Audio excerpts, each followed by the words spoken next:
Good morning, good day, or good evening. My name is Eli Rowe, and this is the Middle-Aged Witch Podcast. Hello, and thank you for being here with me today. I hope everyone enjoyed the full moon this past week. It was a heavy one, kind of chaotic, in my opinion, but I like that from time to time. We need the crazy to appreciate the calm. And it's easier, to feel that way once we're on the other side of the crazy. I will acknowledge that, but it's still important for us to experience those cycles, even on a small scale. Just the disorder, the confusion that we can feel at the onset of a full moon. This is an important part of the human experience. We have to have that balance. Anyway, before we begin today, I wanted to talk a little bit about a post that was made in the Middle-Aged Witch Coven, which is a group on Facebook. And this happened this past week. Now, I don't have a lot of oversight in that group. I'm a very hands-off moderator. Mostly, I don't need to be too involved. It's a good group made up of mostly awesome witches, so I don't have to intervene much. There are a lot of scammers and spammers, and so I have to nuke those, but people are typically very respectful, and except for banning scammers and spammers, I just don't intervene much at all. And this is why I was surprised. There was a post that got people really upset. The post, to the best of my memory, was from a witch who was asking which herbs would be good to use in an obsession spell, where the purpose of the spell was to make someone else become obsessed, presumably obsessed with the OP, the original poster. I did see that post soon after it was made. I really didn't think much of it at the time, and I didn't respond. Just went on about my business. Well, this post exploded. It blew up.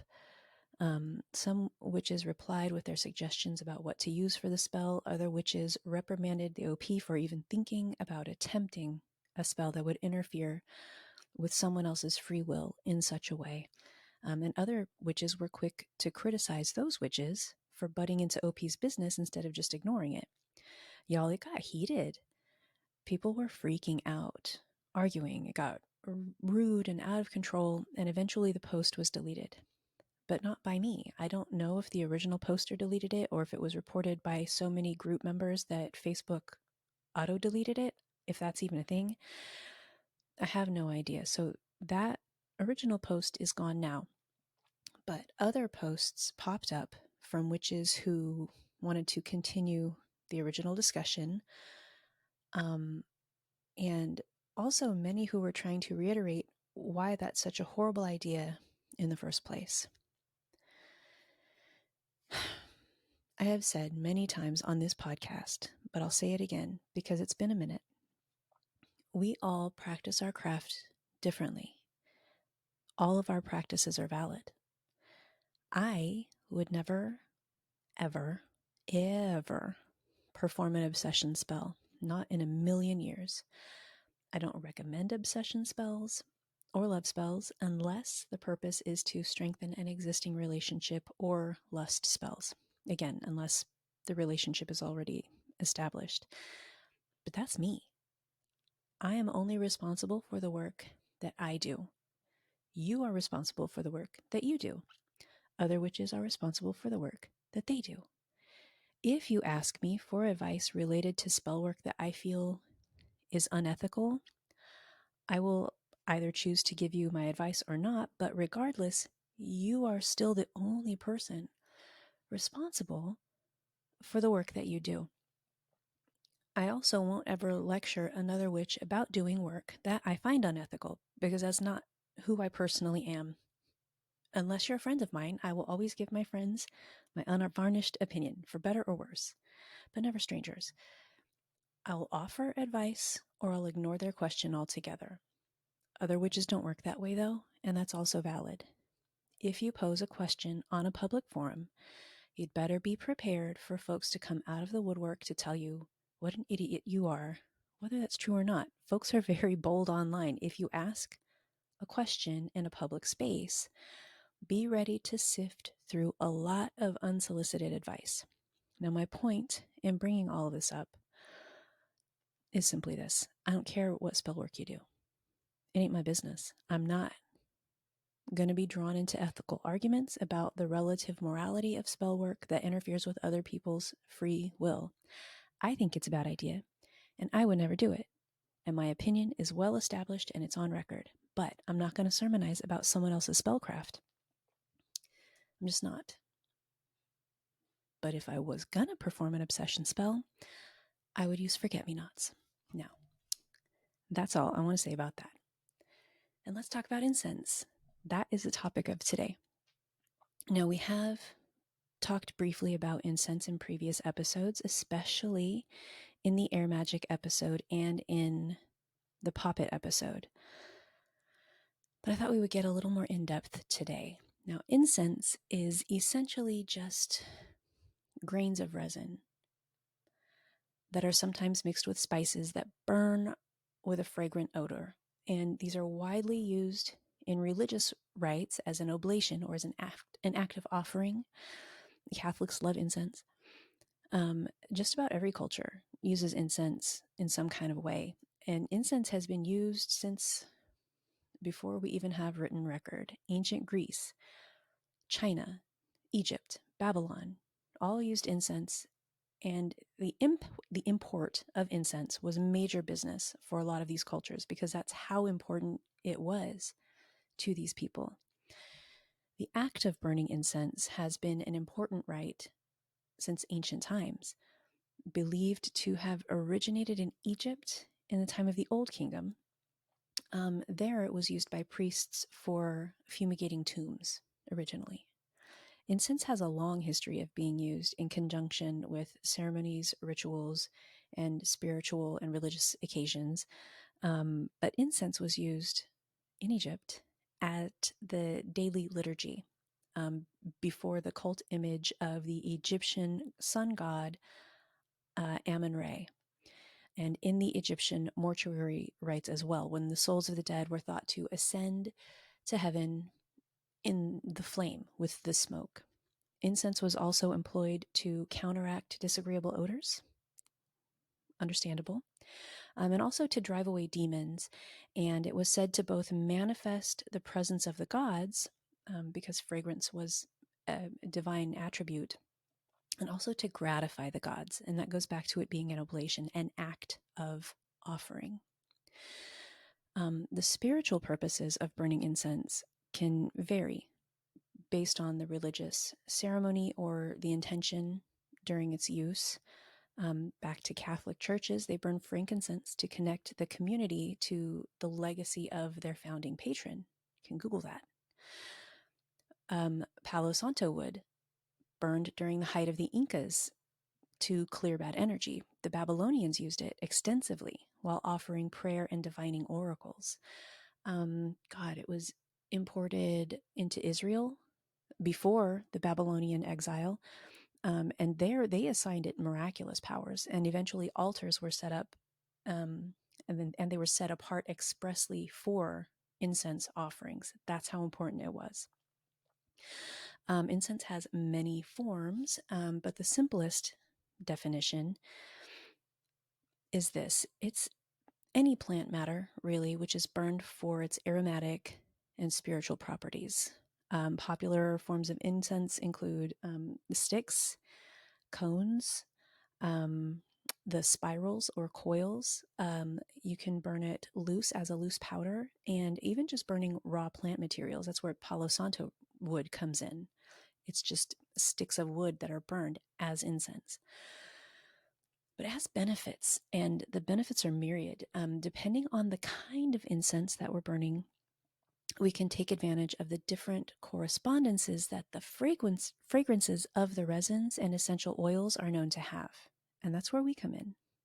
So certain kinds of incense can and do increase calm and focus. Why? Because essential oils of certain plants like rosemary, peppermint, and citrus have been shown to improve mental cognition and clarity and focus. It can reduce stress and anxiety. Some herbs are specifically known for their ability to ease anxiety and to curb stress. Breathing in lavender oil is proven to be effective in reducing anxiety. And in several studies, this isn't just me talking, and we witches have a very deep and beneficial connection to lavender in matters of grounding and increasing harmony, attracting peace, strengthening relationships, and so on. Now, on the subject of lavender, we also have to acknowledge it as a sleep aid. Lavender is well known for its sedative effects and is considered very strong in promoting sleep and fighting insomnia. So, burning incense with lavender oil as we're getting ready for bed may help us to drift off to sleep faster and more easily. Yogis know how we can use incense to complement a yoga or meditation practice. Incense has a reputation for being associated with yoga and meditation. It's very hippie. And given that some of the essential oils most commonly used to scent incense sticks are fragrances that help ease stress and increase focus, as we spoke of, so burning incense is a perfect addition to a yoga or meditation routine. And particularly dragon's blood incense or amber, jasmine, lilac, and patchouli. Now, something we don't consider too often with incense is how it can support creativity. Burning incense can help boost creativity and flow state by clearing and stimulating the mind, especially fragrances like rose, cherry, lotus, and sandalwood. Now, I think one of the most common ways that witches use incense is probably to purify our space, especially before ritual or spell work. And Buddhist monks have been using incense to purify their atmosphere for thousands of years.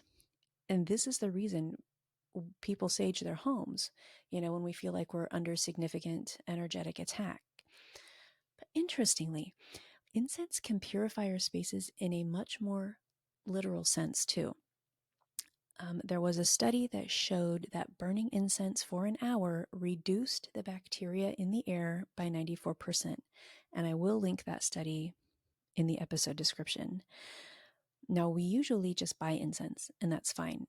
It's actually great because we can do more harm than good if we try to make our own incense and accidentally use synthetic oils, which can cause a lot of respiratory distress. So I will give a few recipes here, but please bear in mind that if you're unsure of your materials, it's better to just buy your incense from a trusted source. Incense is inexpensive to buy anyway, and sometimes that's just the best way to go. But for those of us who like to DIY, we're going to start with money drawing incense.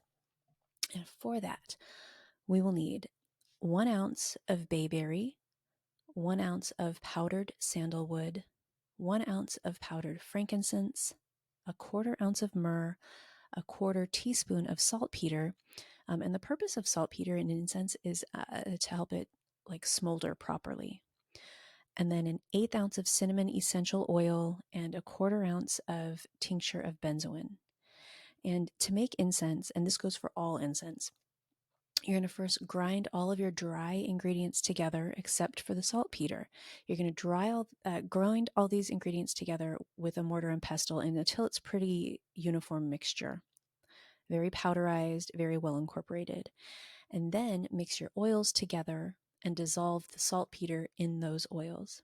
And then you get a small glass dish or a ceramic dish, dump in your dry powdered ingredients, pour in those oils and the saltpeter, combine everything until it's well incorporated, and then spread your incense into a thin layer on like a pie tin or just a piece of aluminum foil and let it dry completely. This is going to take a few hours.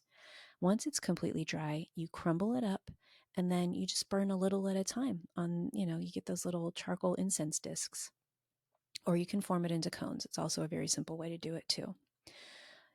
So for an uncrossing incense or like a hex breaking incense, you're going to follow that same process, except you're going to need 1 ounce of powdered sandalwood, 1/2 ounce of powdered bay leaves, and I will recommend using a clean coffee grinder for that because it is going to take an eternity trying to powderize bay leaves with a mortar and pestle.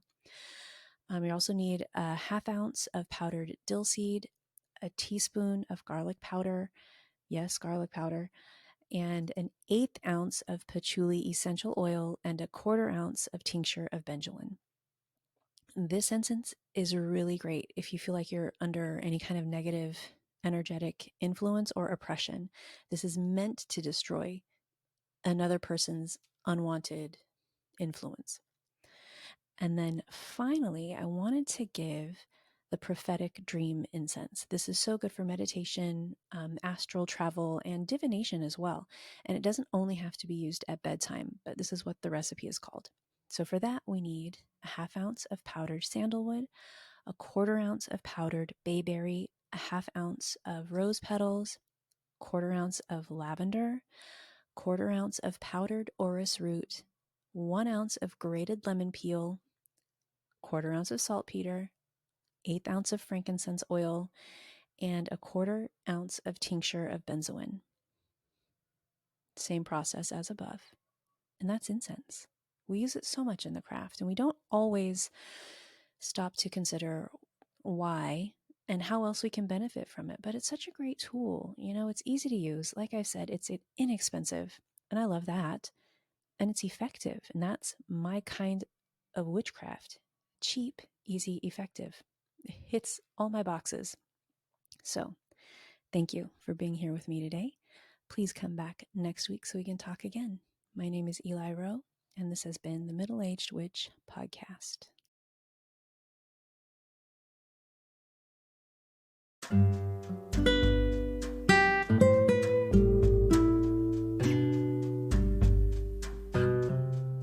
May our troubles be less and our blessings be more, and nothing but happiness come through our door.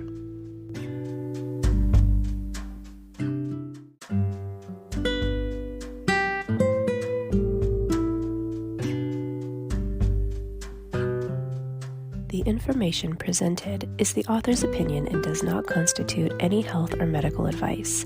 The content of this podcast is for informational and entertainment purposes only and is not intended to diagnose, treat, cure, or prevent any condition or disease. Please seek advice from your healthcare provider for your personal health concerns.